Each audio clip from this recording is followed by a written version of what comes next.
தமிழக மக்கள் அனைவருக்கும் இனிய காலை வணக்கங்கள். அக்டோபர் மாதம் 15ஆம் தேதி புதன்கிழமை அன்னைக்கு காலை 7:30 மணி அளவில் இந்த வீடியோ பதிவு பண்ணிகிட்ருக்கோம். தமிழ்நாட்டில் பரவலான இடங்களில் வடகிழக்கு பருவமழை தொடங்கியிருக்கு. குறிப்பாக கடலோர மாவட்டங்களில் நேற்று இரவிலிருந்து மழை தீவிரமடைஞ்சிருக்கு. சில இடங்களில் கனமழை பதிவாகியிருக்கு. குறிப்பாக சென்னை மாவட்டத்தில் எண்ணூர் பகுதியில் 12 சென்டிமீட்டரும், நாகப்பட்டினம் மாவட்டம் தகட்டூர், அதேபோல் மயிலாடுதுறை, காரைக்கால், புதுக்கோட்டை, சிவகங்கை, நம்மளுடைய தூத்துக்குடி, ராமநாதபுரம் உள்ளிட்ட மாவட்டங்கள்லாம் பரவலான இடங்களில் நல்ல மழையும் பதிவாகியிருக்கு. இன்றைக்கி இந்த ஒரு வீடியோ பதிவில் அடுத்த 24 மணி நேரம் வானிலை எப்படி இருக்கக்கூடாது, அடுத்த 5 நாட்கள் தமிழ்நாட்டில் எங்கெங்கே மழை இருக்க போகிறது, வடகிழக்கு பருவமழை இன்று முழுவதுமாக தமிழ்நாட்டில் தொடங்க போகிறது. அதை பற்றியும் ஒரு விரிவான விளக்கங்கள் நம்ம இந்த ஒரு வீடியோ பதிவில் நம்ம பார்க்க போகிறோம். அதுக்கு முன்னாடி நம்ம சேனல் சப்ஸ்கிரைப் பண்ண நண்பர்கள் மறக்காமல் சேனல் சப்ஸ்கிரைப் பண்ணிவிட்டு வீடியோ பாருங்கள். அப்போ தான் நம்ம பதிவு செய்யக்கூடிய வீடியோ பதிவுகள் உங்களுடைய நோட்டிஃபிகேஷன் வரும். நீங்கள் சப்ஸ்கிரைப் பண்ணால் மட்டும்தான் இந்த ஒரு வீடியோ பதிவுகள் உங்களுக்கு தினசரி கிடைக்கும். அதனால் சப்ஸ்கிரைப் பண்ணிவிட்டு பெல் ஐக்கானை கிளிக் பண்ணிவிட்டு ஆளுங்கிற ஆப்ஷனை கிளிக் பண்ணிக்கோங்க. வாங்க வீடியோ பதிவுக்கு போகலாம். நேற்று தமிழ்நாட்டுடைய தென் மாவட்டங்களில் ஒரு பரவலான இடங்களில் நல்ல மழை காணப்பட்டது. அதேபோல் திருநெல்வேலி, தென்காசி, கன்னியாகுமரி, தூத்துக்குடி, ராமநாதபுரம், விருதுநகர் உள்ளிட்ட மாவட்டங்களில் நல்ல மழை காணப்பட்டது, சிவகங்கை உட்பட. இந்த மாவட்ட மக்கள் உங்களுடைய நிலவரங்கள் எப்படி இருக்குங்கிறத நீங்கள் கமெண்ட் செக்ஷனில் கமெண்ட் பண்ணலாம். நேற்று இருந்த அனுபவத்தை. இன்றைக்கி பார்த்தீங்கன்னா நீங்கள் இப்போ இந்த ஒரு சேட்டலைட் இமேஜில் சிறிகோள் படத்தில் பார்க்கும்போது வரும் அதிகமான மழை மேக குவியல் நம்மளுடைய வங்கக்கடலில் இருக்குது. இந்த மழை மேக குவியல் அனைத்தும் இன்று வரிசை கட்டி ஒன்றன் பின் ஒன்றாக நம்மளுடைய நிலப்பகுதியை நோக்கி நகரப்போகிறது. அதனால் தமிழ்நாட்டுடைய சென்னை முதல் நம்மளுடைய ராமநாதபுரம் இடைப்பட்ட பகுதியில் இன்றைக்கி மழை தீவிரமாக இருக்கிறதுன வாய்ப்புகள் அதிகமாக தென்படுகிறது. முதல் கட்டமாக 24 மணி நேர வானிலை அறிக்கை பார்த்தோம். அடுத்த 24 மணி நேரத்தை பொறுத்த வரைக்கும் தமிழ்நாட்டுடைய கடலூர் மாவட்டம், விழுப்புரம், மயிலாடுதுறை, காரைக்கால், அரியலூர், நாகப்பட்டினம், திருவாரூர் உள்ளிட்ட மாவட்டங்களில் பரவலான இடங்களில் மிதமான முதல் கனமழையும், சென்னை, காஞ்சிபுரம், செங்கல்பட்டு உள்ளிட்ட கடலோர பகுதிகளில் மிதமான மழையும் பதிவாகக்கூடும். ஒரு சில இடங்களில் சென்னை உள்ளிட்ட மாவட்டங்களில் கனமழை பதிவாகலாம். ஆனால் கடலூர், விழுப்புரம், மயிலாடுதுறை, காரைக்கால், நாகப்பட்டினம், திருவாரூர், புதுக்கோட்டை, ராமநாதபுரம், திருநெல்வேலி, தூத்துக்குடி உள்ளிட்ட மாவட்டங்களில் பரவலான இடங்களில் மிதமான முதல் கனமழை வரைக்கும் இன்று பதிவாகாத வாய்ப்புகள் உண்டு.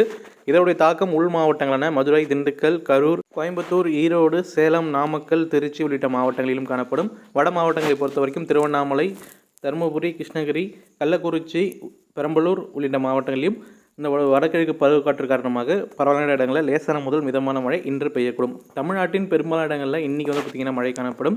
அது பெரும்பாலும் மிதமான மழையும், கடலோர மாவட்டங்களில் கனமழையும் காணப்படும். உள் மாவட்டங்களில் மட்டும் இந்த ஒரு லேசான முதல் மிதமான மழை காணப்படும். இது நம்ம இன்னும் எக்ஸாக்டாக சொல்லணும்னா கடலோரத்துலேருந்து ஒரு 30 கிலோமீட்டர் வரைக்கும் இருக்கக்கூடிய இடங்களில் கனமழை எடுத்துக்கலாம். அதுக்கு அடுத்தது கடலோரத்துலேருந்து 90 கிலோமீட்டர் தூரத்தில் இருக்கக்கூடிய இடங்களில் மிதமான மழையும், அதை தாண்டி 90 கிலோமீட்டர் தாண்டி இருக்கக்கூடிய இடங்களில் லேசான முதல் மிதமான மழையும் இன்று பதிவாகும் என்று எதிர்பார்க்கப்படுகிறது.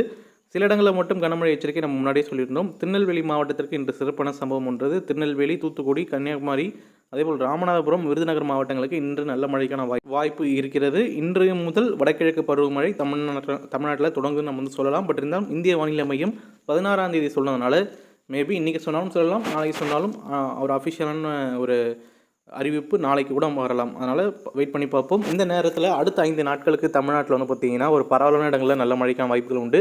இந்த வறட்சியில் சிக்கியிருந்த மாவட்டங்களான இந்த தென் மாவட்டங்கள் சில இடங்களுக்கு நல்ல மழை பதிவாகக்கூடும். ஏன்னா நம்ம முன்னாடியே சொன்ன கடந்த வீடியோ பதிவிலேயே வங்கக்கடல் பகுதியில் குறிப்பாக நம்மளுடைய இலங்கைக்கும் தென் தமிழகத்துக்கும் இடைப்பட்ட பகுதியில் ஒரு வலுக்குறைந்த காற்று சுழற்சி தற்போது வரைக்கும் நீடிக்கிறது. இந்த காற்று சுழற்சி அடுத்த 5 நாட்களுக்கு அதே பகுதியில் நீடித்து தமிழ்நாட்டுக்கு பரவலான இடங்களில் மழை தருவதற்கான வாய்ப்புகள் உண்டு. குறிப்பாக 18ஆம் தேதி வரைக்கும் அந்த காற்று சுழற்சி அந்த இடங்களை நீடித்து பிறகுதான் பார்த்திங்கன்னா அரபிக்கடல் நோக்கி நகரப்போகிறது. அரபிக்கடல் நோக்கி நகர்ந்தாலும் அது ஒரு ஆழ்ந்த காற்றழுத்த தாழ்வு பகுதியாக வலுப்பெறக்கூடும். ஆழ்ந்த காற்றழுத்த தாழ்வு பகுதி வலுவான கிழக்கு திசை காற்ற தென் தமிழகம் மற்றும் டெல்டா வழியாக ஊடுருவக்கூடும். அதாவது இந்த கடலூருக்கு கீழே நம்மளுடைய கன்னியாகுமரி வரைக்கும் இடைப்பட்ட பகுதிக்கு நல்ல மழைக்கு வாய்ப்புகள் உண்டு. இதோடைய தாக்கம் கொங்கு மண்டலங்களிலும் இருக்கக்கூடும். காற்று பகுதியில் கடந்த சில நாட்களாக நம்ம எதிர்பார்த்த அளவுக்கு மழை இல்லை. பட் ஆனால் இந்த ஒரு கிழக்கு திசை காற்று காரணமாகவாவது நல்ல மழை பெய்யும்னு ஒரு நம்பிக்கை இருக்குது. இருந்தாலும் அதை வெயிட் பண்ணி பார்ப்போம். அடுத்த 3 முதல் 5 நாட்கள் 20ஆம் தேதி வரைக்கும், அதாவது தீபாவளி வரைக்கும் தமிழ்நாட்டில் மழை சிறப்பாக இருக்கிறதான வாய்ப்புகள் உண்டு. வட மாவட்டங்கள், அதாவது நம்ம சென்னை, காஞ்சிபுரம், செங்கல்பட்டு, திருவள்ளூர் இந்த மாவட்டங்களை காட்டிலும் தென் மாவட்டங்களும் டெல்டா மாவட்டங்களும் கூடுதலான மழை பெறுவதற்கான வாய்ப்புகளும் தென்படுகிறது. இந்த காற்று சுழற்சி அரபிக்கடல் நோக்கி நகர்ந்தாலும் வலுவான கிழக்கு திசை காற்று புல் எஃபெக்ட் ரெயின்னு சொல்லுவாங்க. அதாவது இரவு நேரங்களில் அந்த மழை மேக குவியல் ஒரே இடத்துல நீடித்து சில இடங்களில் மிக மழையும் கொடுக்கும். அதனால் அதை பின்னாடி பார்ப்போம். அடுத்த 5 நாட்களை பொறுத்த வரைக்கும் நம்ம முன்னாடியே சொன்னது தான் தென் மாவட்டங்களில் பரவலான இடங்களும் கடலூருக்கு கீழே இருக்கக்கூடிய பெரும்பாலான இடங்களில் நல்ல மழைக்கான வாய்ப்புகள் உண்டு. கோவை, திருப்பூர், ஈரோடு மாவட்டங்களிலும் கன முதல் மிக கனமழை வருகின்ற நாட்கள் எதிர்பார்க்கலாம். குறிப்பாக இந்த மழை மாலை நேரங்களில் அல்லது மதிய நேரங்களில் நம்ம கொங்கு மண்டலங்களில் இருக்கிறதுக்கான வாய்ப்புகள் உண்டு. தென் மாவட்ட மக்கள் வறட்சியில் சிக்கி இருந்த மக்கள் சில இடங்களுக்கு மழையே இல்லைன்னு சொன்னவங்களுக்கு இந்த மழை உங்களுக்கு வரப்பிரசாதமாக இருக்கும், நல்ல மழையாக இருக்கக்கூடும். நான் முன்னாடியே சொன்னதுதான், இந்த வருடம் வடகிழக்கு பருவமழை தென் மாவட்டங்களுக்கும் சிறப்பாக இருக்கக்கூடும். இதற்கு அடுத்ததாக ஒரு காற்று சுழற்சி உருவாகும். இந்த காற்று சுழற்சியுடைய நகர்வு பொறுத்தும் தமிழ்நாட்டில் மழை இருக்கக்கூடும். இருந்தாலும் 20ஆம் தேதி 21ஆம் தேதி வரைக்கும் தமிழ்நாட்டில் பரவலான இடங்களில் வடகிழக்கு பருவமழை நல்லா அமைவதற்கான வாய்ப்புகள் மிக மிக அதிகம். இந்த ஒரு வீடியோ பதிவு நம்ம இதோட முடிச்சிடும். வீடியோ பதிவில் தெளிவான விளக்கங்கள் நான் கொடுத்துருக்கேன்னு நினைக்கிறேன். இதை தாண்டி உங்களுக்கு கேள்வி இருந்தால் கமெண்ட் செக்ஷன் கமெண்ட் பண்ணுங்கள். அனைத்து கேள்விகளும் பதில் தரப்படும்.